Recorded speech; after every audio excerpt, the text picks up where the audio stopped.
ये यात्रा हमने कन्याकुमारी में शुरू की और ये श्रीनगर तक जाएगी। और ये देखिए, ये जो तिरंगा है इसको हम श्रीनगर में जाके फहराएंगे। देश को बांटा नहीं जा सकता, इस देश में नफरत नहीं फैलाई जा सकती, इस देश में हिंसा नहीं फैलाई जा सकती। लंबे भाषण करो,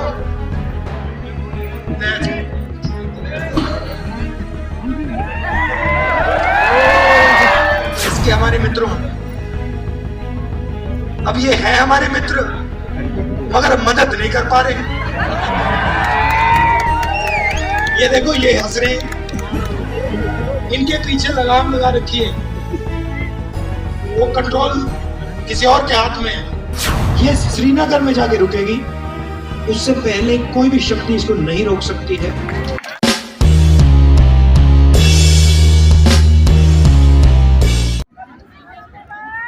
ये यात्रा हमने कन्याकुमारी में शुरू की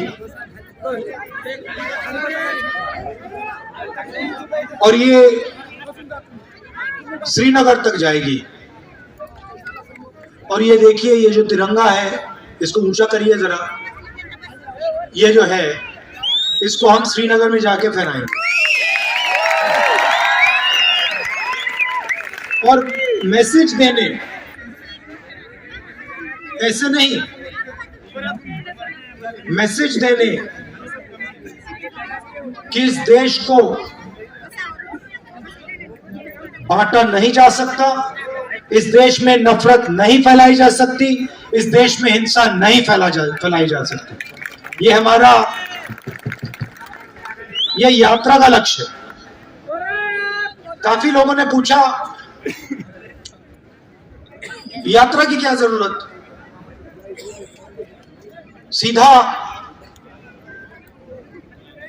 जैसे आजकल करते हैं, सीधा हेलीकॉप्टर से कन्याकुमारी चले जाते, उधर एक भाषण कर लेते जैसे प्रधानमंत्री जी करते हैं, और फिर सीधा वहां से जाके कन्याकुमारी हवाई जहाज में जाके श्रीनगर जाके वहां पे झंडा फहरा के कह देते भारत जोड़ो। उससे फायदा नहीं होता। हमें जरूरत क्यों पड़ी? कुछ दिन पहले मैंने भाषण में मजाक किया, माइक ऑफ करके मैंने भाषण में मजाक किया, कहा कि जब हम लोकसभा में, राज्यसभा में जनता की आवाज उठाने की कोशिश करते हैं, चाहे वो 3 काले कानूनों के खिलाफ, चाहे वो नोटबंदी के खिलाफ, जीएसटी के खिलाफ, किसानों के लिए, लोकसभा में हमारा माइक ऑफ कर दिया जाता है।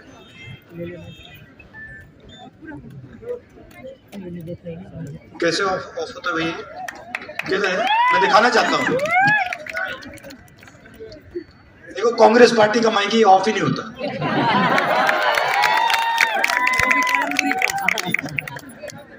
ठीक है, आप बात समझ गए। तो लोकसभा में माइक ऑफ हो जाता है। लंबे भाषण करो,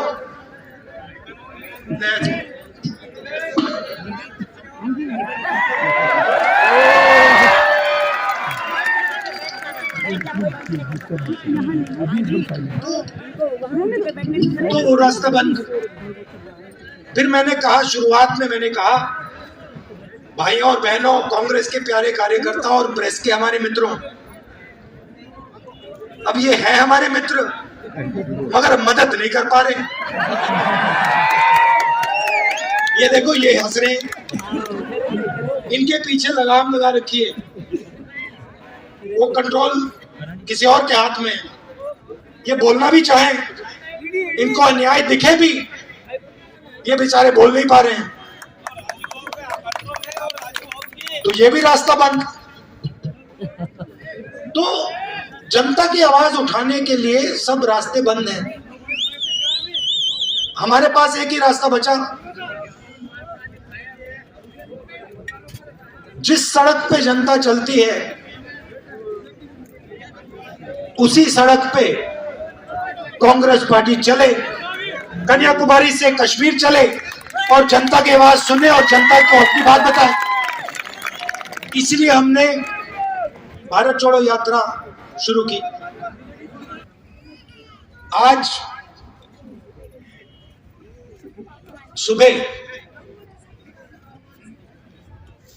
किसान से बात हुई, उसका खेत हमारे सामने था।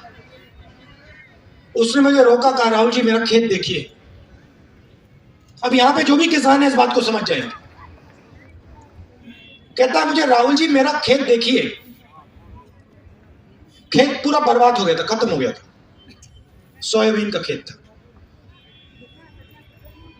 मुझे कहता है राहुल जी मैंने बीमा का पैसा भरा, मैंने बीमा का पैसा भरा, मेरा खेत बर्बाद हो गया, प्रधानमंत्री बीमा योजना में मैंने पैसा भरा है,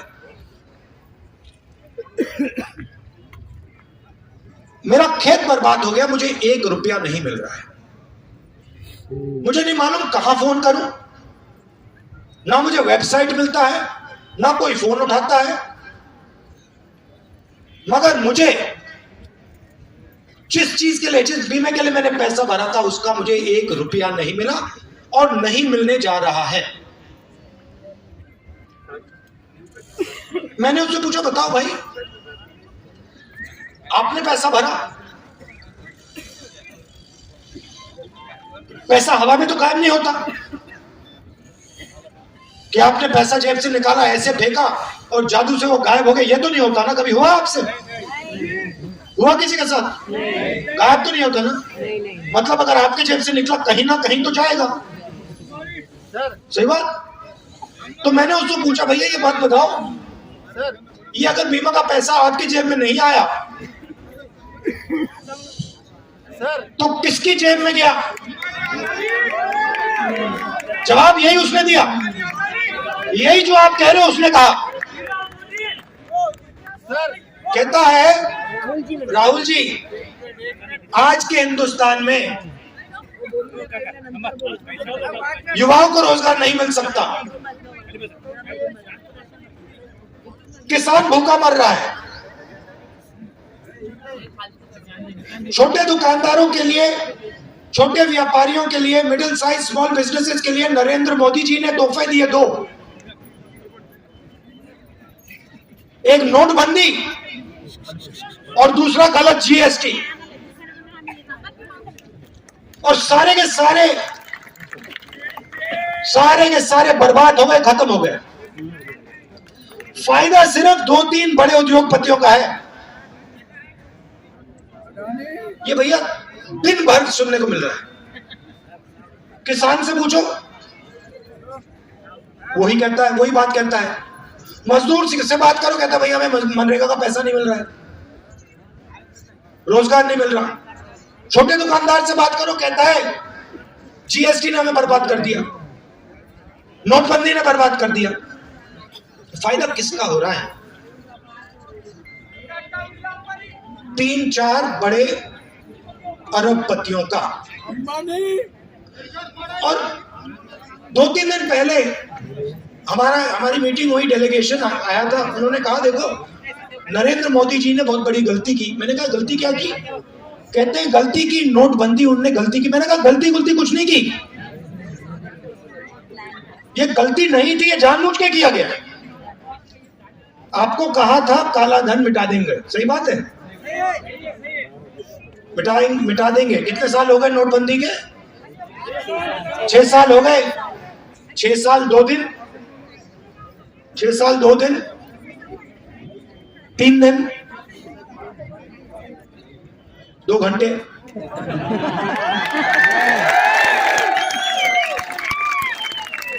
उन्होंने कहा था काले धन को मिटा दूंगा, मिट गया क्या? नहीं मिटा। 15 लाख आ गया? नहीं। तो जो इस देश में अपना खून पसीना देता है, जो देश को रोजगार देते हैं, जो देश को भोजन देते हैं, उनके लिए इस सरकार ने क्या किया मुझे बता दो। मैं हूं यहां पे, मैं 10 मिनट खड़ा, बता दो उनके लिए क्या किया उन्होंने। एक काम बता दो। जीएसटी तोहफे में दिया, जीएसटी लगाया, नोटबंदी में फायदेमंद बात क्या की? देखो कोई जवाब नहीं मिल रहा। बेरोजगारी, अच्छा, अब बेरोजगारी की बात उसको छोड़ो, चलो महंगाई की बात करते हैं। मुझे बताओ, यूपीए के समय गैस सिलेंडर कितना का था? 400। उस टाइम मोदी जी कहते थे 400 रुपए का गैस सिलेंडर है। आज कितने का है? आज मोदी जी कहते हैं 1100 रुपए का हो गया। पेट्रोल 60 रुपए का होता था, उस टाइम कहते थे 60 रुपए का पेट्रोल हो गया। देखो डबल होने वाला है। 106 रुपए का, मोदी जी कहते हैं कि 106 रुपए का पेट्रोल हो गया। तो ये कारण है भारत जोड़ो यात्रा के लिए। इस देश में 3-4 अरबपति हैं, जो भी करना चाहते हैं कर सकते हैं। जो भी बिजनेस उनको चाहिए उनको मिल जाता है। एयरपोर्ट हो, पोर्ट हो, सड़कें हो, इंफ्रास्ट्रक्चर हो, टेलीफोन हो, बैंकिंग हो, जो भी इनको चाहिए मिल जाएगा। मगर अगर इस देश के युवा को रेलवे, वो प्राइवेटाइजेशन पे भी आऊंगा, वहां तो गया नहीं, अभी शुरू ही नहीं किया मैंने। अगर इस देश का युवा रोजगार चाहता है, उसको रोजगार नहीं मिल सकता। हाँ, और आपके यहां से प्रोजेक्ट उड़ते हुए जा रहे हैं। फॉक्सकॉन का प्रोजेक्ट गया, एयरबस का प्रोजेक्ट गया, गायब। तो इसीलिए हमने ये भारत जोड़ो यात्रा शुरू की है। ये श्रीनगर में जाके रुकेगी, उससे पहले कोई भी शक्ति इसको नहीं रोक सकती है।